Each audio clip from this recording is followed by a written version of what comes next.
Good morning, everybody. Welcome to the most ghetto newscast on YouTube. Why? Because my computer is shitty and won't run OBS. How's everybody doing this morning? I see Mariel, I see Gabe, I see Wolf Girl, I see Sir Wolfie. I think I saw Ichabod hanging around. There's Ghost Dog. Hi, Ghost Dog. How you doing? I see Neil. I see Gerbil, that wonderful Gerbil. All right, there are a lot of people in my chat this morning. I do have a couple of announcements this morning before we get started. Number one, in August, after I get my patron money off of Patreon, I will be deleting my Patreon account. This is for two reasons. Number one, they take 30% out of whatever anybody gives me. And number two, they seem to be selective as to what they think violence is, deleting someone's page while still funding Antifa activities and things of that nature, and I don't agree with that. So in October, I'm closing down my Patreon page. The good news is I did put patron perks on my website, and that link is in the description, and it will be floating around during the show as well. If you wish to have a spot on my show, not to speak on the show, but more like a little commercial spot, or have your website cycling through the live chat timed, that is a sponsorship, and those start at $5 a month. So if you're interested in doing that, that's also under the sponsor link on my website. Good morning, Jason. How you doing? So if you want a constant mention on any of my shows or videos, check that website out. It's $5 a month to be a sponsor. Otherwise, I rotate my shout outs. That way everybody gets a fair shot. And with over 400 subscriptions, it takes me a while to get through the list, and I'm probably going to be weeding out my subscriptions. Advertising is how often you're advertised depends on what sponsorship tier you are purchasing per month. That's my way of giving back to creators who also want to be recognized.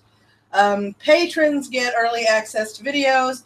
They also get sneak peeks at the progress on the novels that I am writing for me, and not any of my ghostwriting projects, which are confidential between me and my clients.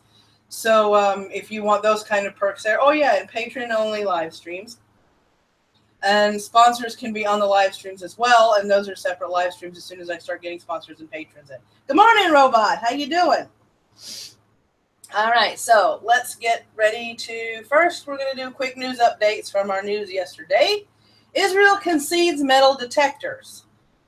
Out of Jerusalem, Israel has taken down the metal detectors which were installed at a contested shrine after an attack occurred there. Gesture taken in order to smooth relations with Muslim contingent. This comes after a 24-hour standoff with Jordan and following another attack, but on the Israeli embassy instead. The turmoil, it seems, is not over. Israel is now looking to replace the metal detectors with advanced technologies, describing the new security measures. Muslim leaders are pushing to revert the safety measures which were in place before the metal detectors. Senior Muslim cleric Ikrim Sabri advised Muslims to stay away from the shrine until a review of the new security measures proposed by the Israelis can take place. So they want, a shot at taking a look at them first. The security measures have created more tension between the Israelis and Muslims, with the Muslims refusing to pass through the metal detectors and accusing the Israelis of having a hidden agenda.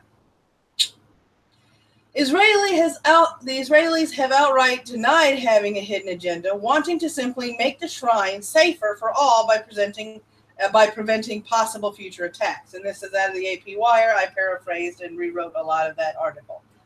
So I hope you guys liked how I condensed it a bit. San Antonio smuggling case. This was a continuation from the case yesterday where they found those people in the back of the truck, and they found 8 of them dead in the back of the truck. Well, there has been an update. James Bradley Jr., the truck driver, said he had no knowledge of the cargo in the trailer. He is the driver accused of smuggling 100 illegal aliens inside a 53-foot refrigerated trailer, which people who were in the trailer said had no air conditioning. Remember how I called that yesterday and I said the reefer probably wasn't working if people died in the trailer? 10 of the illegal aliens died in the trailer. 10, not 8. Bradley could face the death penalty if convicted. The problem is the accounts which conflict one another. Authorities who arrived at the scene reported there was a small fleet of SUVs in the parking lot waiting on the truck's arrival, which, if proved to be true, would completely negate Bradley's story. Out of the original 8 dead found yesterday, another 2 dead were discovered, and 29 are still receiving treatment in the hospital, reports Thomas Homan, acting director of ICE. Reports also say a total of 100 illegal aliens were in the trailer. Antonio Police Chief William McManus states video footage filmed several vehicles coming to the scene to ferry the illegals. Never saw any vehicles. I think Bradley's trying to cover his ass, if you ask me. But there we go. Let's see. What are we going to do today? We're going to go over to Turkey next. Okay. Turkey EU talks. Erdogan pours on the rhetoric. I know. How do you not know exactly, Sir Wolfie? That's what I was discussing with a couple of people in my Discord this morning. You're bound to know there's somebody in your 53-foot trailer. Hello, English Inquisitor. Welcome back.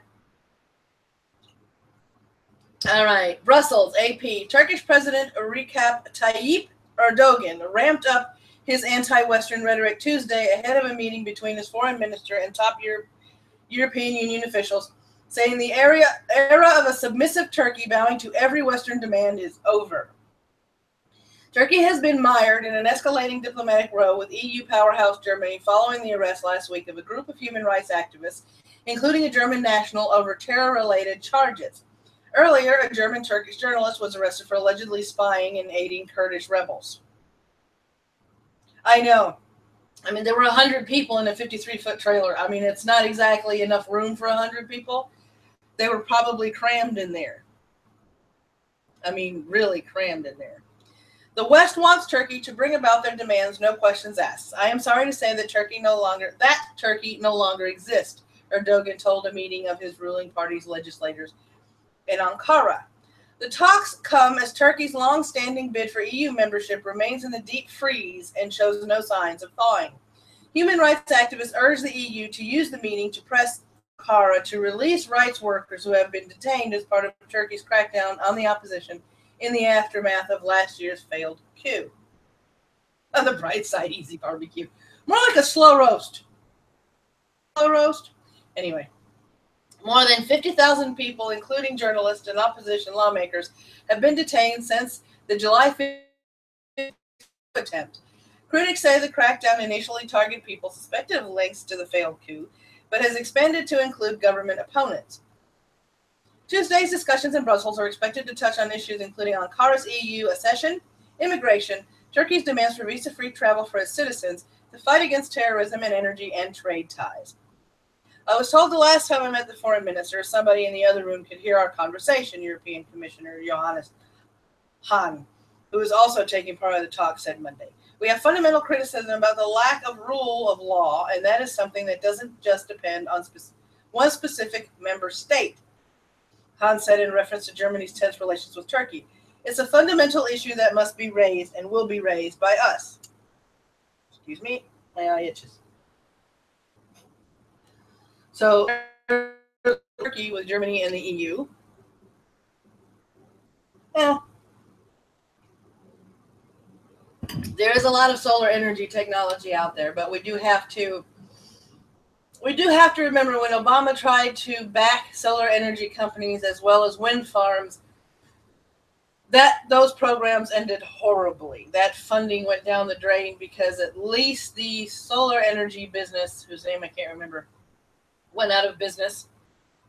So that was money the government lost. Of course, Obama was good at losing the government money or spending more money than we had, seeing how, if I remember correctly, in the entire 8 years he was in office, there wasn't a single budget drawn. Turkey is giving me they are getting gears in motion to make their own Reich vibe. Oh, wow. Whatever the Turkish equivalent is. Thank you, Solindra. I knew I was. Thank you, Rhetorical, and welcome. All right, let's see what we've got next. Okay, here we go. Former Hillary Clinton employee arrested on treason charges. This was a story submitted by our own Wolf Girl, found on the spot, that finds all sorts of very interesting articles. Candace Marie Claiborne has become the first Clinton-era State Department employee indicted on treason charges, after a federal grand jury indicted her for conspiring to defraud the U.S. government, concealing contact with foreign spies, obstructing an official proceeding, and making false statements to the FBI. Good morning, Thraxy. How's my favorite dragon doing this morning? Claiborne, a veteran State Department employee who possessed a top-secret security clearance, concealed her extensive contacts with Chinese intelligence agents for years, lavished her with thousands of dollars in gifts as part of a pay-for-play scheme, according to a Department of Justice press release. And I'm going to read some of that press release in a moment. In addition to cash payments, Chinese spies provided Claiborne with vaccines and an apartment, Apple Electronics, and tuition to a Chinese fashion school, according to the indictment. Suggesting she learned tricks from Hillary Clinton, her former boss, Claiborne allegedly told co-conspirators to delete all emails and evidence after getting caught. Yeah, Oh, you're tired? Poor baby. The bill of charges contains numerous felonies, and Claiborne, 60, is facing spending the rest of her life behind bars, as prosecutors warn she is first of many corrupt Clinton-era State Department employees that will be brought to justice by a reinvigorated Department of Justice. Yeah. Good morning, No Name. Welcome to the chat. 24. Oh, you stayed up for the entire 24-hour stream yesterday? Oh, I couldn't do that. I just popped in, see what they were doing, and kind of popped back out. I need my sleep. All right, this is the press release. So I'm going to read the highlighted areas of the press release. Candace Marie Claiborne, a United States Department employee who possesses a top-secret security clearance and allegedly failed to report her contacts with Chinese foreign intelligence agents who provided her with thousands of dollars of gifts and benefits, said Acting Assistant Attorney General McCord. Claiborne used her position and her access to sensitive diplomatic data for personal profit. Pursuing those who would imperil our national security for personal gain will remain a key priority of the National Security Division.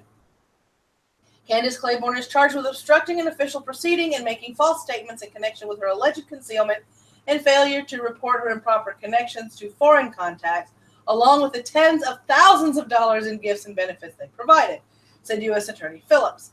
As a State Department employee with a top-secret clearance, she received training and briefing about the need for caution and transparency.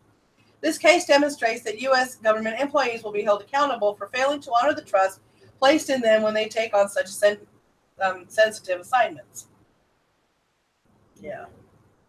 Claiborne is accused of violating her oath of office as a State Department employee who was entrusted with top-secret information when she purposefully misled federal investigators about her significant and repeated interactions with foreign contacts, said Assistant Director in charge.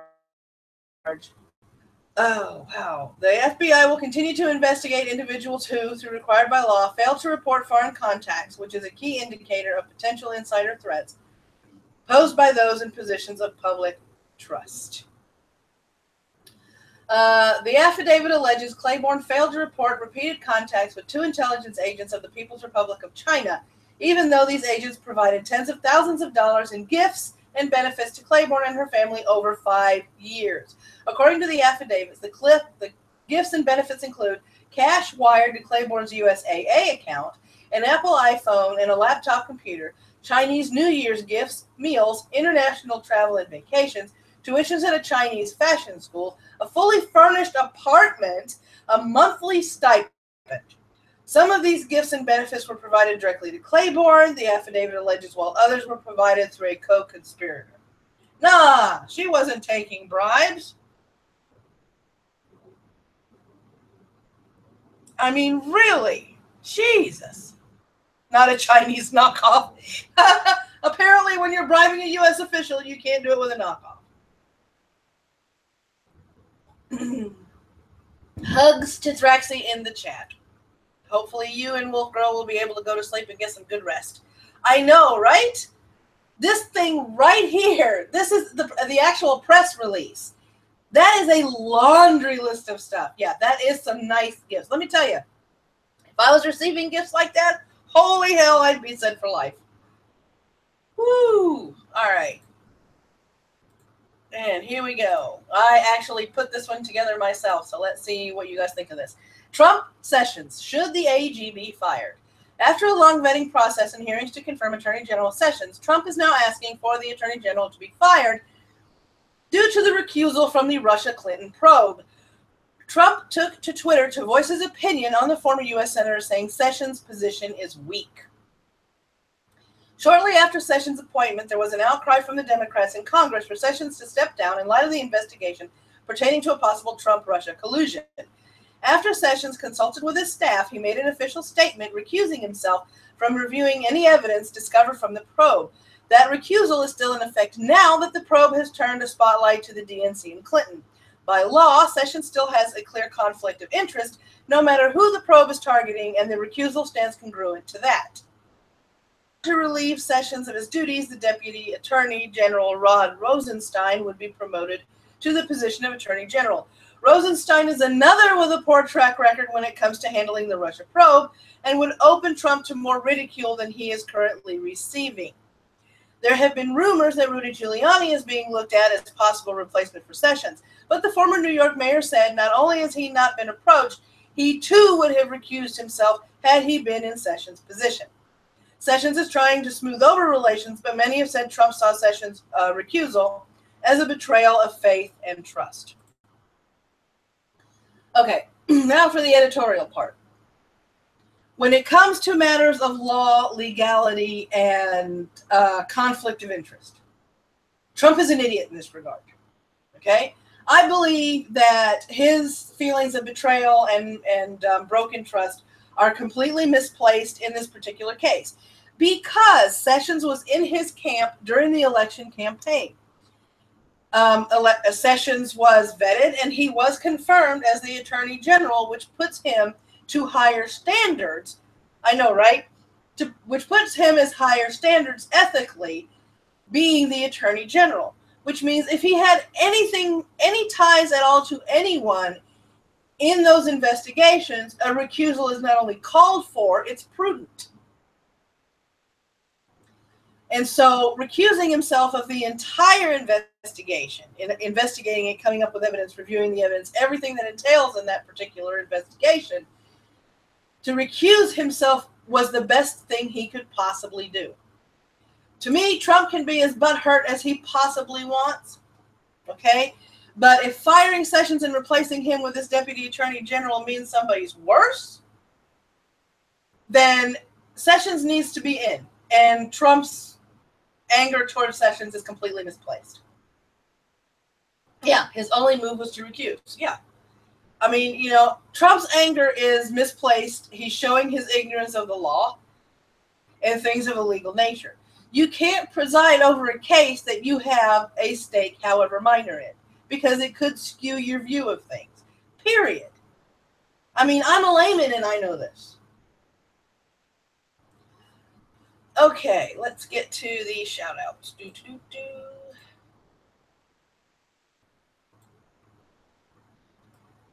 She has one of the cutest avatars on YouTube. She talks common sense and she's not afraid to put you in your place. Her name is Amanda Wolfchild, and she is loved by many on Twitter and YouTube. Common sense videos as well as response videos, and she does collaborations as well. So y'all go check out Amanda Wolfchild. Next one on the list.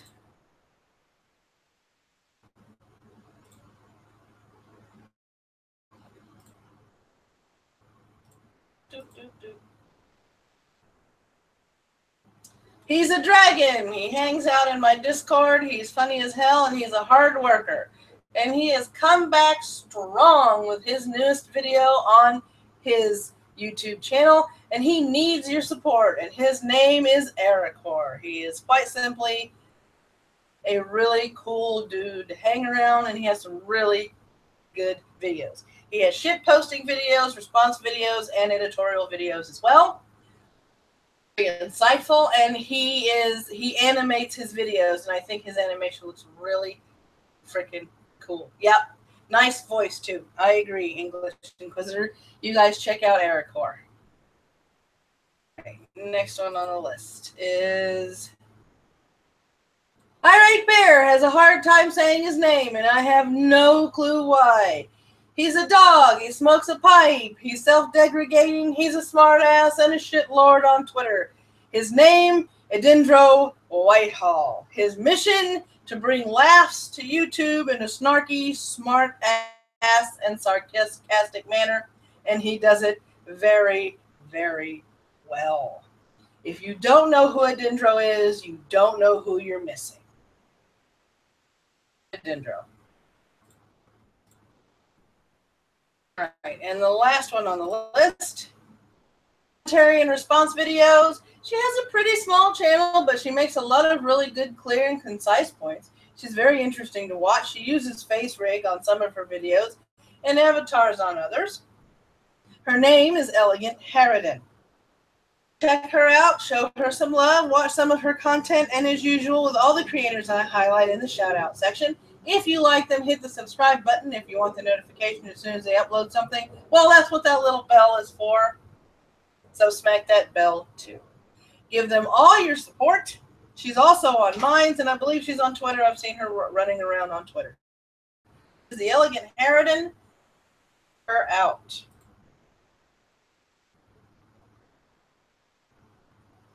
All right, let's see here. Oops, somebody popped in. Hey, Aracore. All right. It is Twitter hashtag Tuesday. You hate them all already. Today's hashtag of either cringe or laughs is hashtag make a book tasty. Let's see what's on the top tweet list, shall we? Everything finishes loading for me. because my computer is the slowest thing. Well, good morning, even though it's afternoon over there for you, Aracore. You just woke up. All right, here we go. Hashtag make a book tasty if my computer agrees with me today. Come on, let me scroll. Thank you. Bones! Tequila Mockingbird, the last of the mojitos. Piece of cake. Lunch pack of Notre Dame. Cups. What? Thing to finish loading. Okay. 7-layer dip cups. What? Okay, I think you snuck that one in there. The crepes of wrath. Are you me, margarine?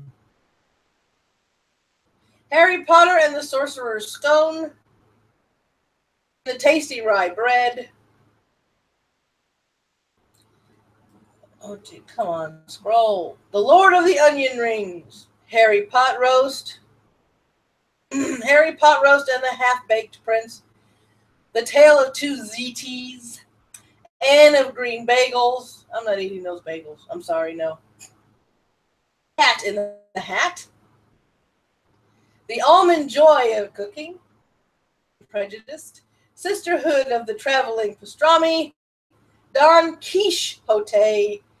To Kill and Grill a Mockingbird. One Flew Over the Couscous Nest. Oh, that was pretty cool. I like how they did that one. 1980 S'mores. Where the Mild Wings Are. The Adventures of Strawberry. Boom the Bread Rolls. The Game of Scones. Hitchhiker's Guide to the Galaxy Chocolate. 1,000 Splendid Buns. Dragon Tofu. War and Cheese. Aesop's Bagels. Life of Pi. The Rocky Road to Perdition. Harry Potter and the... Oh, we already did that one. Moby Spotted Dick. I know that's a food, but every time I see the name of that food, it cracks me up. Lady Chatterley's Liver. Of Rice and Ramen. I'll take the rice. You can keep the ramen. Lord of the Flies. 50 Shades of Grapes. Lord of the Wings. The New Taste of Mint. Angela's Rashers. Let me see here. And we'll skip past that one. And George Orwell's 1984 of Rice and Men. And that is hashtag make a book tasty. Once again, as I did at the beginning of the video, I'm doing it at the end. In August, I will be closing down my Patreon page. However, there are patron perks on my website, which is in the description below, as well as sponsor links. The difference is the sponsor links, if you pay me monthly, depending on what tier, depends on what level of advertising I do for you on my channel. It can include a simple shout out at the end of each video, listing you as a credit in this video, up to and including the Nightbot chilling you out on a timer during live chat, during live streams. So please take consideration of that. And I know you saw my GoFundMe circling around. You see the problems I'm having with my computer, and that is why I have a ghetto set up for my news. So I hope you enjoyed the news today, up to and including the article that I wrote. And as I like to end this when you can see my face, may your coffee ever flow, may your caffeine be ever strong, and may you have a totally terrific Tuesday. And get some rest, Thrax. You need some sleep, babe. Love ya.